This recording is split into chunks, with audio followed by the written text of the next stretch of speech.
dear viewers and listeners. Welcome to the latest episode of Extra Extra. It's all about whiskey. I remain your host, Jason NPH Johnston Yellen. He remains Joshua Morrissey Hatton. Hello, Joshua. You know, someone told me the other day, they said, your middle name isn't Morrissey? I thought it was Morrissey this whole time. Isn't that awesome? My middle name. I tell you, if it's made it into a podcast, yep, it's official. Which, of course, means that I've added Patrick and Harris to my middle name. So here we are. Life takes many turns. Here on Extra Extra, we bring up a whiskey-related news story. We present it, we discuss it, we riff it, and we always get out of here in a tight 35. Sometimes there's even a little something in our glass. Mm-hmm. I currently have a little something in my glass. Do you have a little something in your glass? I do. Mm-hmm. I do. I got I call this a nosing and tasting pour. That's just the right amount of liquid in your glass. Still about a third more than I poured, but here we are. Yeah, and that's why people come to my house to drink, because they expect a Hatton pour. Please continue going to Joshua's house. Oh, shit. So today's article was sent to us by a venerable friend of ours. The venerable and all-around nice guy, Steve Hawley, president of the American Single Malt Whiskey Commission. You down with ASM Single Malt WC? I don't know why I left a gap for you to fill there, Josh. I regret everything. Mistakes I'm bad were with made. the acronyms. The article is from Vinepair.com. We've had Vinepair articles on before. Oh, yeah. This one is entitled Loved at Home, Ignored Abroad. Why European whiskey drinkers aren't buying the bourbon hype. And the words are by Evan Rail. It was published November 29 of this year, 2023. And if you go over to the Vinepair article, you will find an illustration. And that was illustrated by Sarah Pincenot. Yeah, it messes with your head. Like if you have too much bourbon, it's going to mess with you. It's a fun little illustration, isn't it? Mm-hmm. Yeah, I like it. I like it a lot. It's a framed box that isn't holding the bourbon. But the bourbon is a part of it and yet separate. Very metaphorical for the article that we're covering. Indeed. All right. Do you want to lead us through this one? Oh, I feel like I've been doing a lot of sharing of these. Well, yeah. Oh man, you can bounce back and forth as well. Whatever you want. Let's have. Well, I wanted to bring. I wanted to put bourbon sort of in the context of the greater whiskey world, and I'm going to use a quote from Stefan Worsh to help me do that. Right, so Stefan, whose name I hadn't heard before, but here we are. His name is brought up here. It says, first and foremost, spirits customers here think of Scottish, Irish, and Japanese whiskey, he said. In the old world, there is no bourbon or rye hype. And again, this is according to Stefan Worsh, who's the founder of Swiss-based European Bourbon and Rye Association.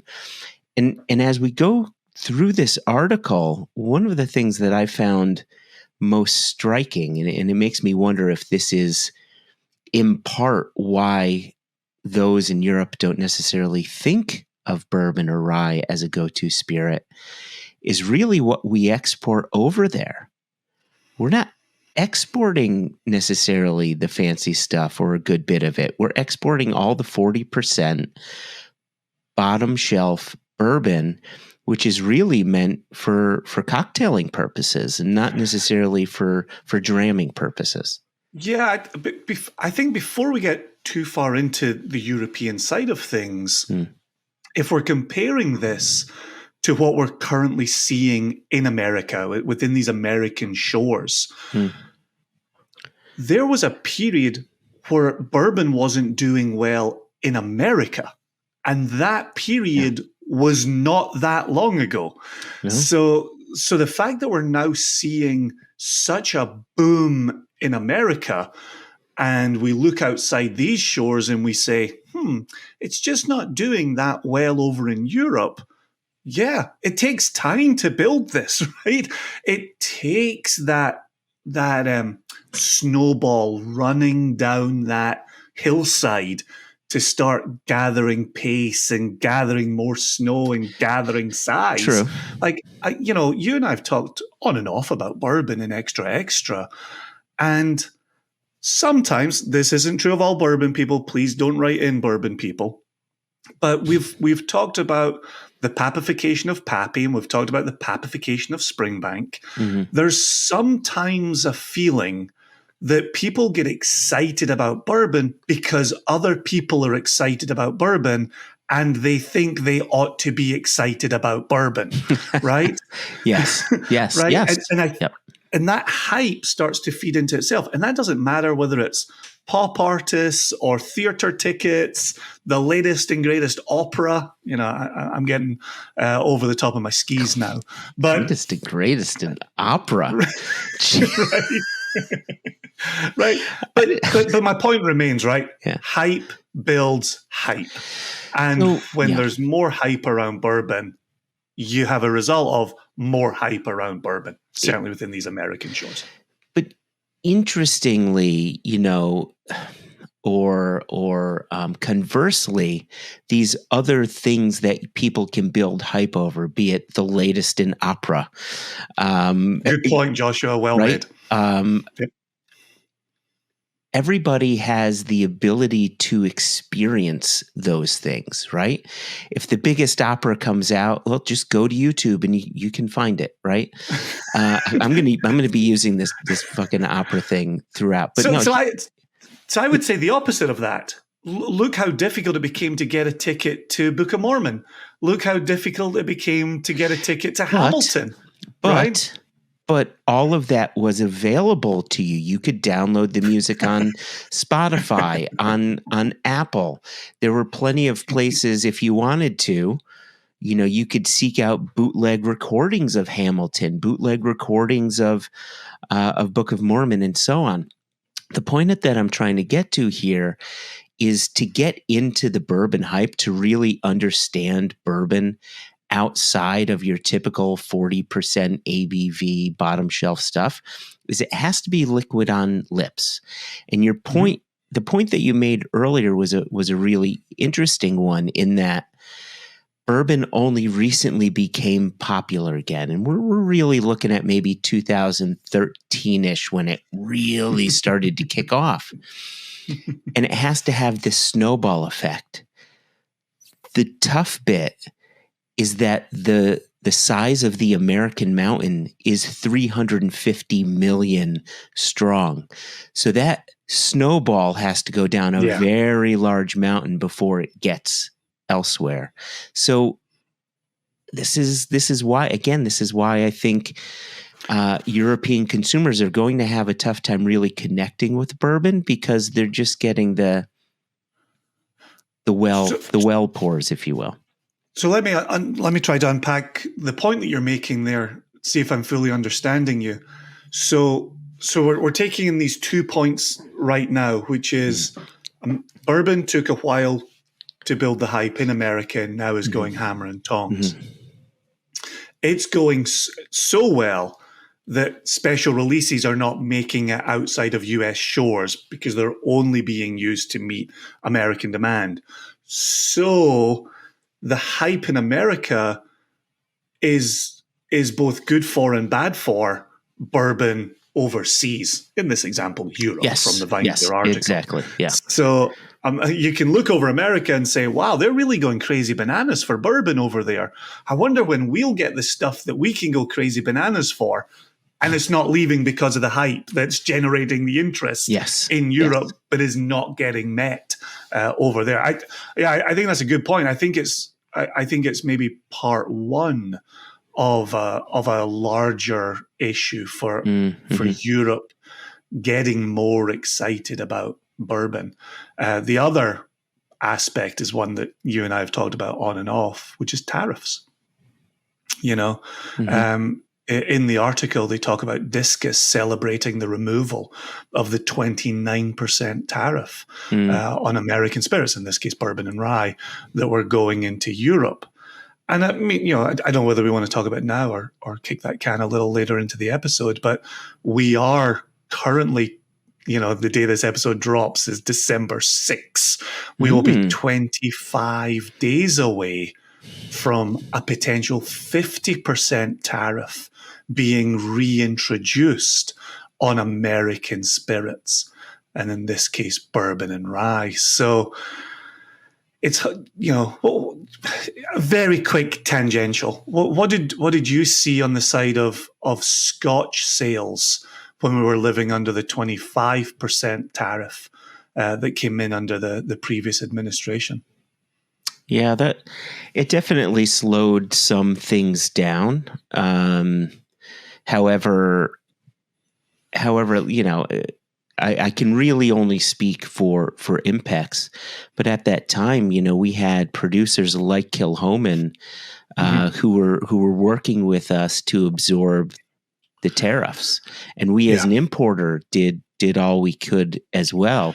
Interestingly enough, I'm not going to mention any names, but there were a host of other brands that instantly put the prices up on their whiskeys, despite the whiskey already being here stateside, not needing to have that extra 25%. Sadly, that was a bit of a money grab, and I would argue this short-term sort of nearsighted approach to selling whiskey. Or I think that hurt Scotch overall. And there are still some people that even think the tariffs are still on because they've only loosely followed, right? They've only loosely followed that story. And when the tariffs came down 2-3 years later, whatever the number was, many of the prices sort of stayed the same. Yeah. And then as COVID raged on, and whiskey became scarcer and scarcer because people were buying more and more, the prices just stayed despite the tariffs having gone away, right? So, it does make me wonder in this current example if some of the larger players are perhaps shipping bourbons and ryes into Europe pre-December 31. So that they're protected against worst case scenario. Even if this 50% tariff hits, I don't believe it will. Over the last 3 years, we've seen so many death knells being sounded that have then been saved at the 11th hour. And I really believe that this is so gargantuan that it will be saved at the 11th hour as well. I hope you're right. If I'm being honest, I don't fully understand why these tariffs are potentially being put into place. I don't think they're connected again to... I'm no expert on this, and that's a gross over exaggeration that I'm not even close to an expert. Just say I'm no expert and just leave it there. My understanding is that when they took away the previous tariffs, they kicked the can down the road, and until they had a full-time solution, they would still have the threat of tariffs hanging over it. And now we've reached the date where this is meant to be the final decision. So I wonder if we'll see another exercise in can kicking for another 6-month, 12-month, 24-month period. Who the heck knows? But that's why I'm kind of hopeful there'll be an 11th hour solution. It might not necessarily be the best solution, but it may very well be a solution.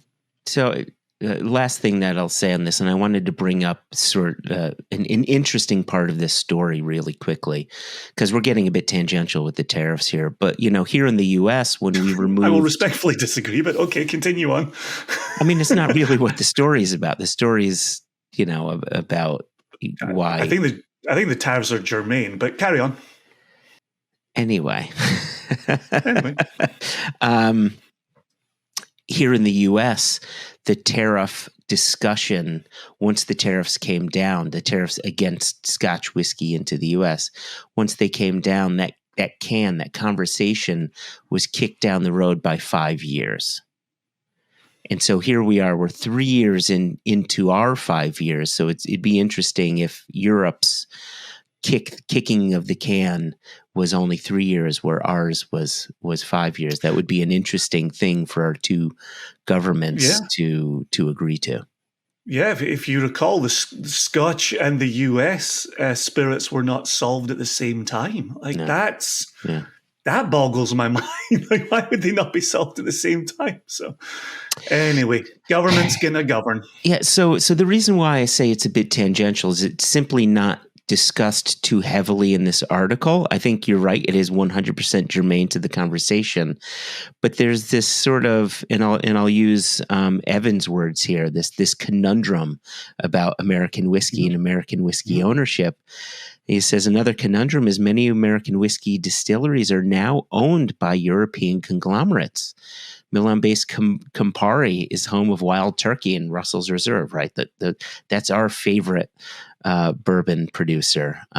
Paris-based Pernod Ricard owns Rabbit Hole and Jefferson's. Stoli helms Kentucky Owl.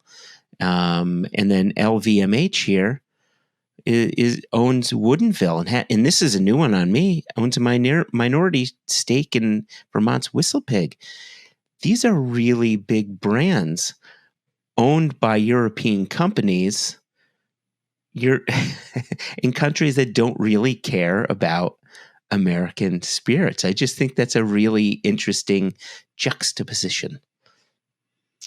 Yeah, it is. I think what's also quite interesting is we're having this conversation about it's the most basic spirits that get sent over to Europe, the most basic bourbon and rye that get sent over to Europe. If you look over that list, there's a lot of specialist offerings on that list. There's no Jack Daniels on that list. There's no Jim Beam. The one for me growing up was always Southern Comfort, which I know bourbon people don't at me once again. This is now second time. Southern Comfort was a de facto bourbon or bourbon for us in Scotland. But you look at Rabbit Hole, you look at Woodinville, you look at Whistlepig here. What's missing from the Campari list is Wilderness Trail. And when Campari made that acquisition, they talked immediately about premiumization. And so the Italians own what they're considering a premium American bourbon now. Will they bring that over to Europe? Will they champion that in Europe? What are these European brands doing to fight these tariffs? You absolutely know they're going to have their lobbying interests. So that to me is what do you have on offer in Europe? What's allowing you to offer or not offer? What's your pricing at? And are you able to price based on tariffs that are in place? It's a pretty serious ball of wax that they're dealing with in Europe. And how do you get around some of those issues when you are a European owner of an American brand / American bricks and mortar distillery? But again, back to this point of bourbon only recently becoming popular once again, and the American market being being a sponge to that spirit. Do you think these European parent companies really care that much? If all of their sales are here, do they need to lobby so hard? So there's a little whisper in the article that listeners and viewers, please go read the full article for yourself. It's always important to us that you go read the original source material. So we actually don't have it on a banner. We don't have it as a quotable. But there's a little whisper in the article that ownership say they want to send the special offerings over to Europe, and then they perhaps don't send them over to Europe. That's not my business. That's not my area of expertise. That's not my area of focus. I do not have an opinion on this. I am just saying there is a whisper in this article by people in Europe who know what bourbons are coming into Europe, where they are quietly saying, I'm not sure we are being taken care of. I'm not sure they are sending their best stuff. I'm not sure they are championing these brands. And I think there's maybe a tendency to default to Jim Beam, to Jack Daniels, to larger global brands that are able to take care of themselves, able to get themselves off of shelves. I do have a question for you, Joshua, just as we're kind of returning to this idea of the new hype around bourbon.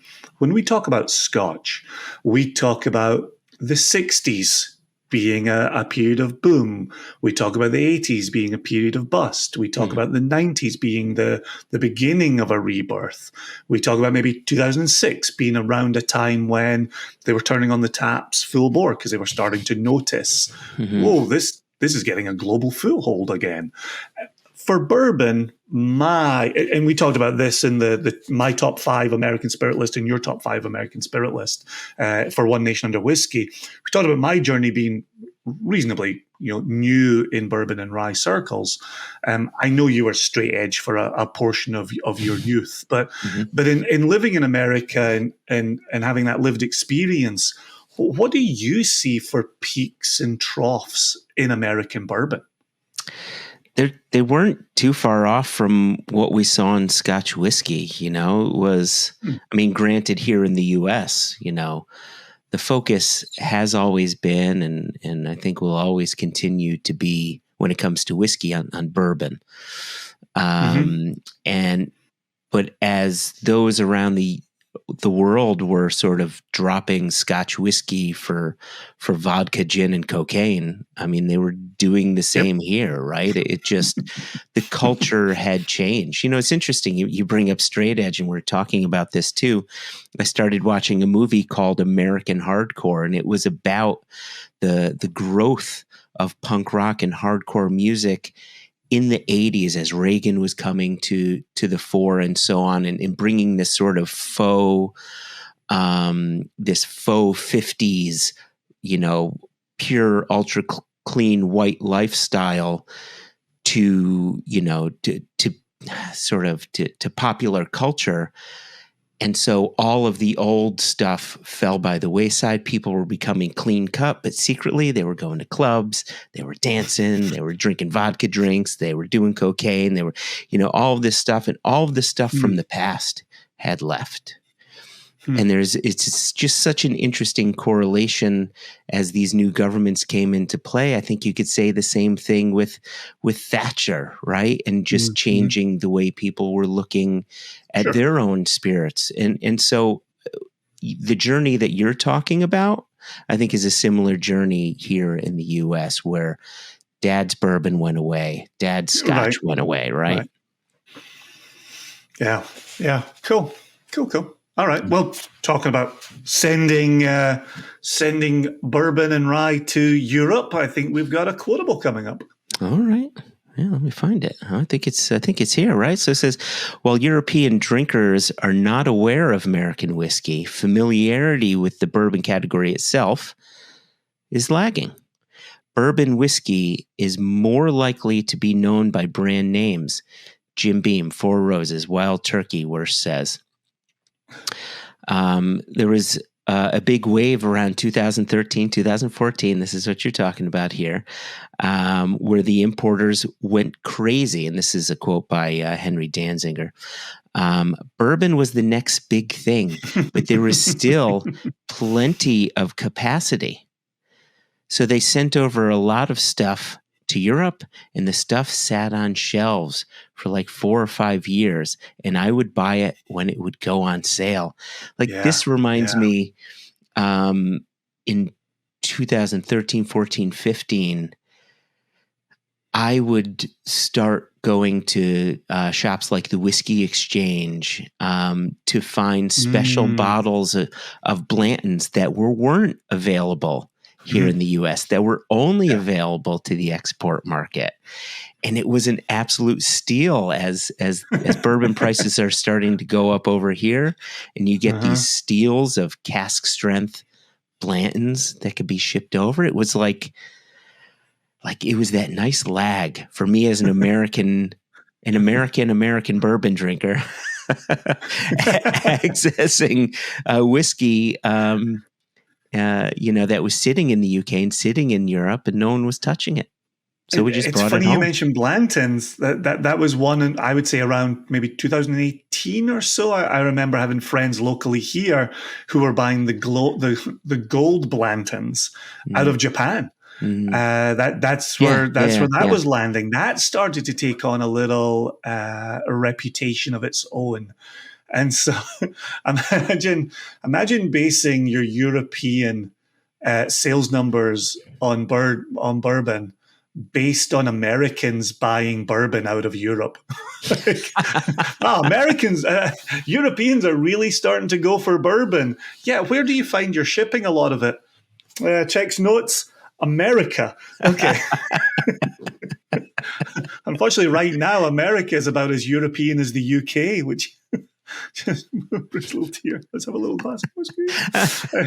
Speaking of which, I emptied my glass, so I need to pour a little more. But seeing as Woodinville was mentioned, there you go. Nice selection. Yeah, I poured some of our own Woodinville. Yeah, nice one. Yeah, I went for something that I had close to me over the weekend as well, which is actually, you talk about what gets sent where. This is a Maker's Mark cask strength. I picked this up the last time I was at the distillery, and 54.4%. I was inspired, maybe a little like yourself, to go cask strength after the article was talking about 40% bourbons, 80 proofers being sent over there. So, but it's interesting. Just to quickly return to these numbers that you presented, to see 2013 and 2014, and then sitting on shelves. I wonder how many of the producers said, okay, here comes the rise of bourbon in Europe. We're starting to see this in America. Let's put our efforts forth, only to see poor sales. And then perhaps say, let's not do that again. Let's not do that anytime soon. And we need a greater groundswell across Europe and UK to perhaps see more of the specials. I still have your point in the back of my mind, which is, well, maybe there's not a lot of specials to go over to Europe because they're still being purchased in America. Well, let me ask you this too. Let's say we live in a perfect world, and in that perfect world, there's plenty of bourbon to go around. There's no threat of tariffs.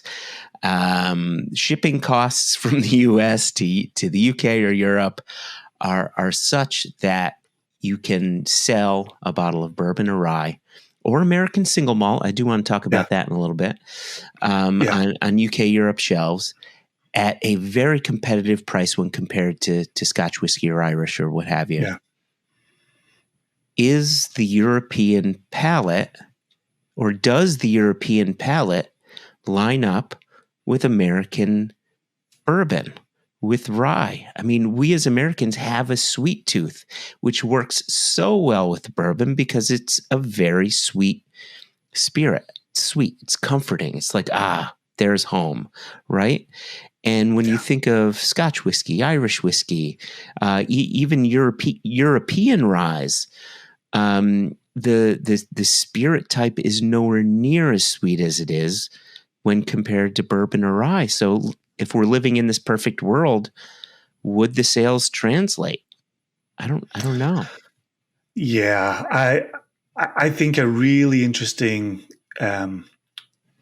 corollary here is when Europeans come to the US on vacation and eat in the US, or maybe get a soda in the US, maybe treat themselves to an American soda in America.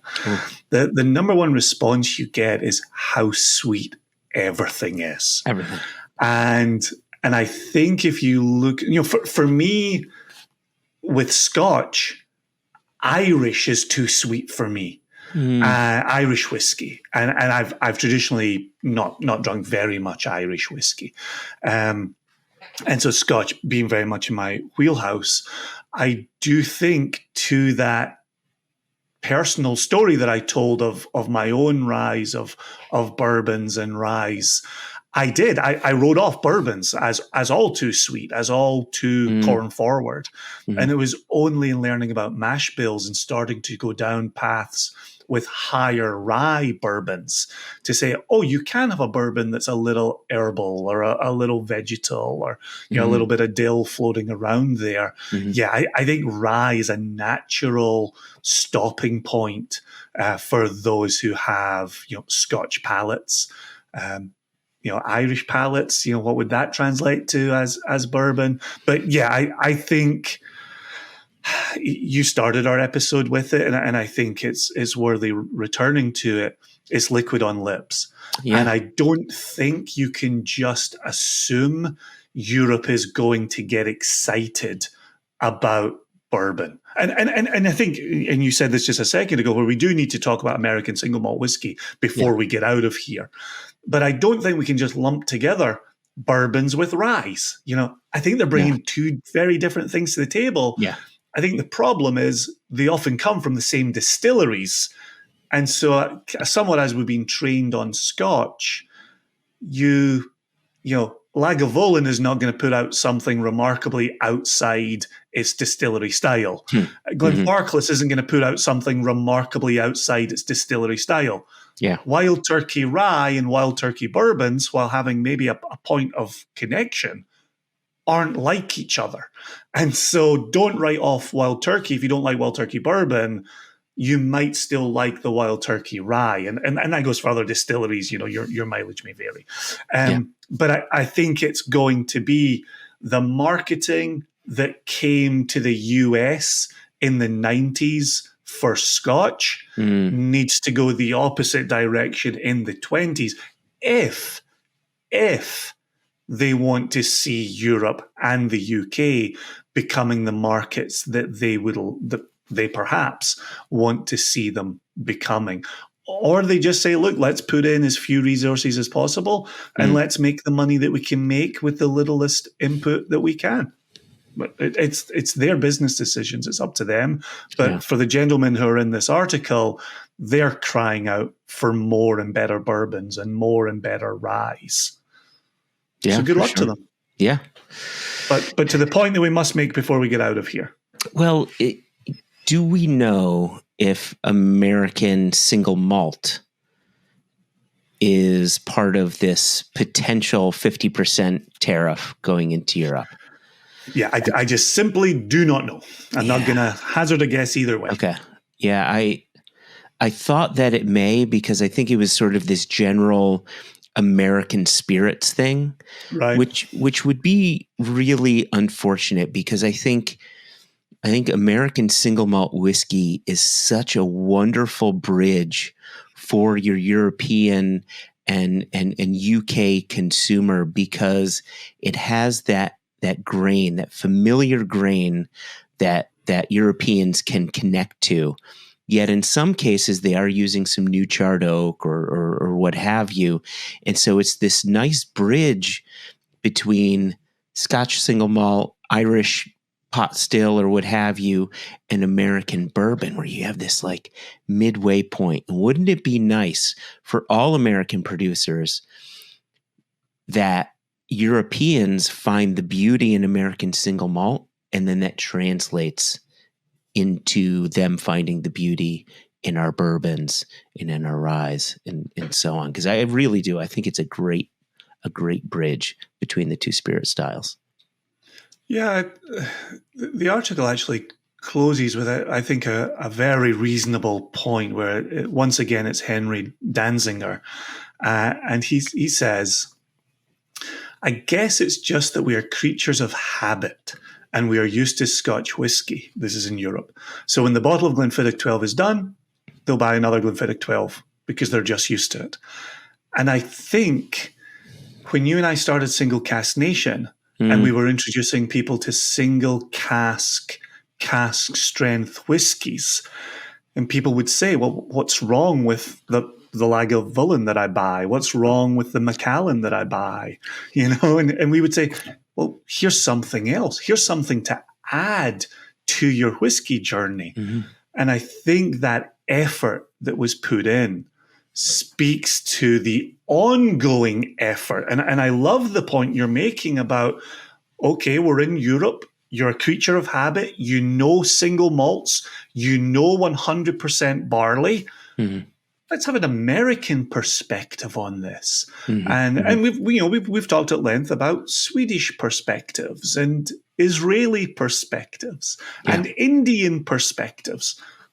What about an American perspective? And if that then opens a door to additional opportunities with one's whiskey journey, that's a terrific thing as well. Absolutely wonderful.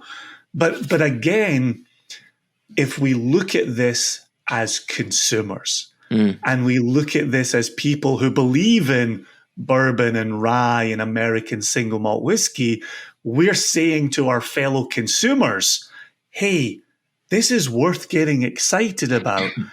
Put in the time, get into bars, find out who's championing this in your local circles. Stefan in Switzerland with the association over there. That's tremendous. Get more information there. However, if one is a European-based conglomerate, and one is looking at one's business plan, and one is looking at one's global goals, maybe it doesn't align with European consumer goals. In which case you need to get more vocal and more demanding, and articles like Vinepair and being discussed on Extra is exactly where you want to get yourself heard to say, we are demanding this, damn it, send it over here. And I think that's very true for, even, speaking personally, very dear friends like Jess and Sweet Scott, who are, unpaid Westland ambassadors in Glasgow, who are saying, we're putting this into, liquid on lips, your expression, like we're getting this in front of people.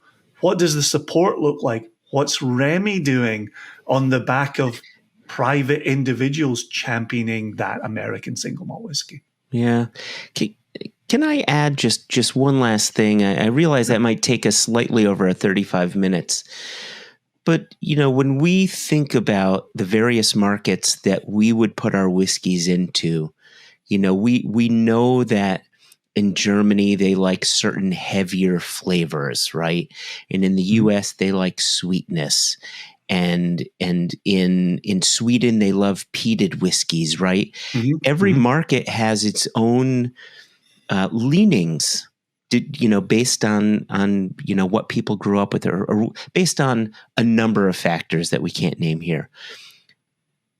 I do wonder if these European conglomerates that own American producers would consider potentially coming up with different mash bills, different char levels on their barrels or whatever, to come up with some sort of bourbon or rye or whatever that might more closely fit that European palate. That could be another approach for them to sort of popularize this spirit and give people that foot in the door into the spirit type. Well, and to be perfectly honest with you, Coke's recipe in Europe is different from Coke's recipe in America. Yeah, there you go. You can be a global conglomerate and still be market specific and still understand the demands of key markets.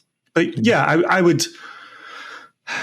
Yeah, I love this idea of American single malt whiskey being a potential bridge. And maybe it won't be a bridge. Maybe folk will go, American single malt, that's my category. I love adding that. Yeah. It doesn't even need to be a bridge. It could just be something they fall in love with. Yeah. Right. But I would love for Europeans and the UK to kind of get more of that American single malt whiskey going on as well. Yeah.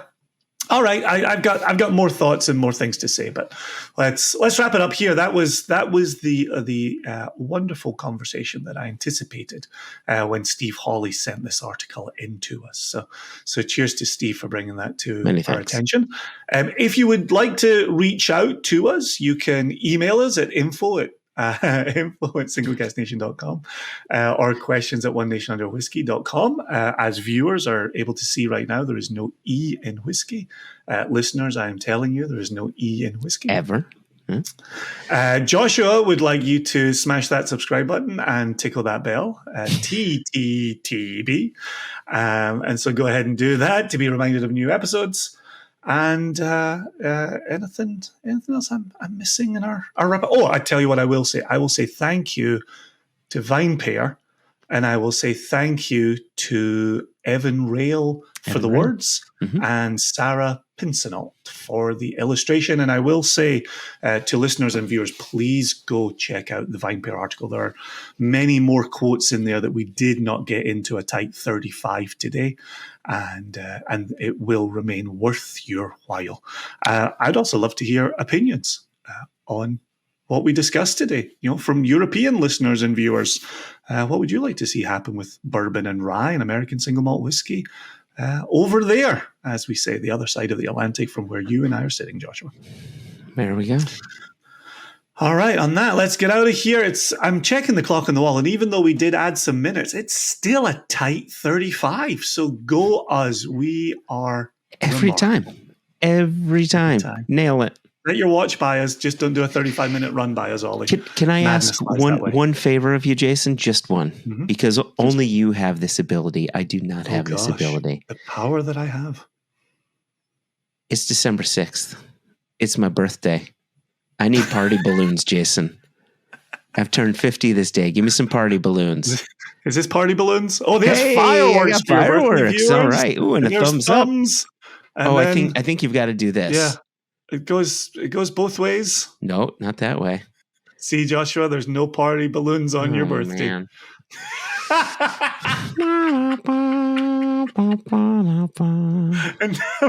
Hey, there we go. Made it happen. Listeners, Joshua got the party balloons for his 50th birthday. Happy birthday, Joshua. Thank you, Jason. December 6th, 2023. Let's see what it looks like December 6th, 2073. Remember the 6th of December. That's what I was saying. That's what we all grew up saying in the UK, and then we would burn an effigy of Joshua Head. Until next time, dear viewers, dear listeners, peace. Peace. There they are again. The balloons of peace.